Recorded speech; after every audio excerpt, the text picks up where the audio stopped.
আজকেই ডোনাল্ড লু voice of আমেরিকার সঙ্গে একটা সাক্ষাৎকারে বলেছেন যে ওই যে খ্রিস্টান রাজ্যের ব্যাপারে বলছেন যে এটা সম্পূর্ণ অভিযোগ মিথ্যা। এটা বাংলাদেশের সার্বভৌমত্বে বিশ্বাস করে, কিন্তু গুরুত্বপূর্ণ পয়েন্ট ছিল দুর্নীতি জেনারেল আজিজের ব্যাপারে। তিনি বলছেন যে এই ধরনের দুর্নীতি হলো যে কোনো দেশের নিরাপত্তার জন্য হুমকি স্বরূপ। যুক্তরাষ্ট্র হলো এই ধরনের দুর্নীতিবাজকে ঠেকাতে চায় তাদের দেশের নিরাপত্তা আর জন্য, এবং তাদের সম্পদও আটক করতে চায়। তো এই কারণে এই টপ প্রোফাইল যারা হাই প্রোফাইল তাদের বিরুদ্ধে আহ, আরো তারা তথ্য সংগ্রহ করছে। যদি সেরকম হয়, তারা শুধু বাংলাদেশ না, এটা বিশ্বব্যাপী তারা এই লড়াইটা তারা করবে আর কি। এটা শুধু বাংলাদেশকে টার্গেট করে না। এবং এই ব্যাপারে বলছে যে তারা বাংলাদেশের দুর্নীতির বিরুদ্ধে লড়াইয়ে পাশে থাকতে চায়। আপনি কি হুম, বলবেন? ধন্যবাদ ফিরোজ ভাই আপনাকে।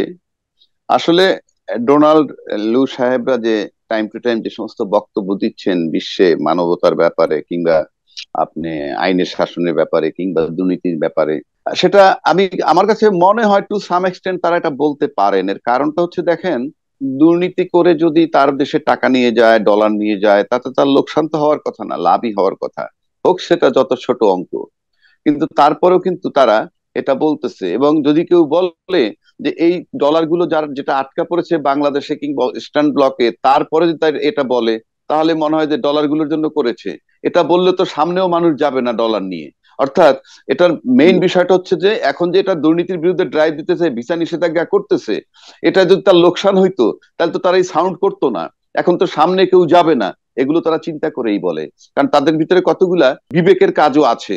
শুনেন, বড় যে হয় সে বড়র গুণ লাগে। আমেরিকা কিন্তু এখনো সারা বিশ্বে পরাশক্তি হিসাবে নাম্বার ওয়ান। বা যদি সভ্য মানে কি বলে উন্নতির দিক থেকেও ধরেন, সেটা তো এমনি হয়নি রে ভাই। বড় হইতে এখন তারা দেখেন যে বিষয়গুলো কত সূক্ষ্ম ভাবে দেখে।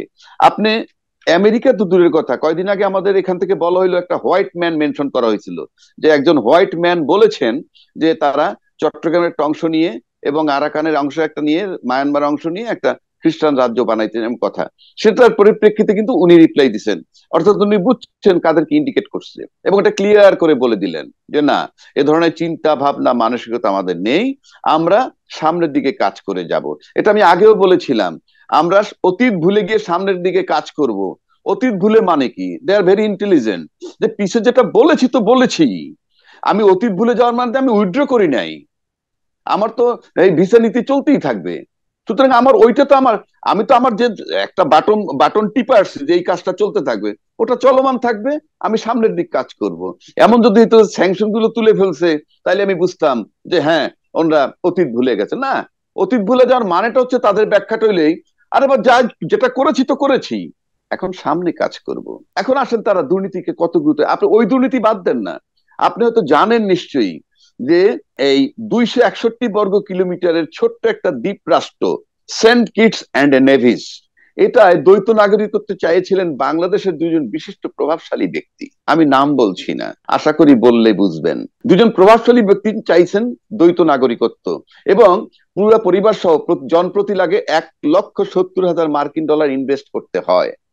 এবং দুইজনের আবেদনই রিজেক্ট করেছে। কেন রিজেক্ট করেছে সেটা বলছি, তাইলে বুঝবেন যে পৃথিবীতে মানুষ দুর্নীতিরে কিভাবে ঘৃণা করে, হিংসা করে। তার একজন সম্পর্কে বলেছে, যারটা প্রত্যাখ্যান করেছে, তিনি বলছেন একজন সম্পর্কে যে তার বিরুদ্ধে জালিয়াতি, আত্মসাৎ এবং দুর্নীতি সহ বিভিন্ন ধরনের সংগঠিত অপরাধের সঙ্গে জড়ানোর অভিযোগে অভিযুক্ত উনি ছিলেন। এসব অভিযোগ ওঠে 2007-08 সালে একজন ব্যক্তির বিরুদ্ধে। তো 2007-08 সালের যে অভিযোগ উঠছিল 111 এর সময়, সেই অভিযোগ তাদেরকে পায়নি। আর কেন পায়নি? তারা ক্ষমতায় চলে গেছে, কিন্তু সেটাকে ধরে রেখেছে। অর্থাৎ তোমরা দুর্নীতি করেছো, কিন্তু ক্ষমতা আসছো বলে ওই দুর্নীতিটার বিচার হয়নি। কিন্তু ওই ছোট্ট দ্বীপ তাকে ছাড়েনি। একজন ব্যক্তি এসে $1,70,000 বিনিয়োগ করলেই সে নাগরিকত্ব পায়, কিন্তু অ্যালাউ করেনি। তার মানে এই অভ্যাস থেকে যাবে তোমার, তুমি এখানে এসেও কুলুষিত করবা। আরেকজনকে কি বলছে, আরেকজন যেমন এখানে দুর্নীতি করে, ওখানেও তারা একটা ব্যাংকের বিপদে পড়ছে। সেটাই সেটাই আরেকজন সম্পর্কে বলছে যে দ্বৈত নাগরিকত্ব আবেদন করেন আরেকজন, এবং সেটাও শুধু ওই আরেকজনের কথা বলছি, সে শুধু ওইখানে না, আরো বিভিন্ন দেশের নাগরিকত্ব চাইছে, সেগুলো ধারাবাহিক ভাবে প্রত্যাখ্যাত হয়েছে। কেন হয়েছে?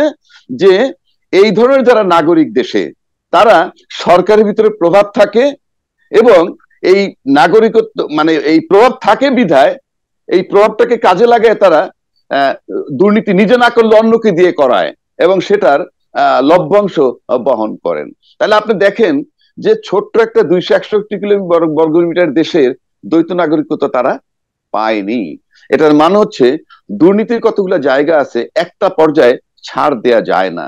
সেটা হলো আপনি যদি পচে যান, গন্ধ হয়ে যায়, তারপরে এটাকে আপনি পচন একটা জিনিস, পচনশীল যেটা পচে গেছে সেটা যেখানেই রাখবেন, এটার গন্ধে অন্যগুলো, যেমন গ্যাংগ্রিন যখন হয়ে যায় মানুষের, টুকরা টুকরা করে এক একটা অংশ কাটতে কাটতে কাটতে কাটতে পুরো দেহটা কেটে ফেলতে হয়। তো বিষয়টা হচ্ছে দুর্নীতির ক্ষেত্রে এরকম, এবং ডোনাল্ড লুদের বার্তা বিশ্বব্যাপী এরকমই। সেটা আরেকটা প্রসঙ্গ পরে বলবো, আমেরিকায় সম্প্রতি একটা ঘটনার পরিপ্রেক্ষিতে। আপাতত আমি আপনাকে এটুকুই বললাম।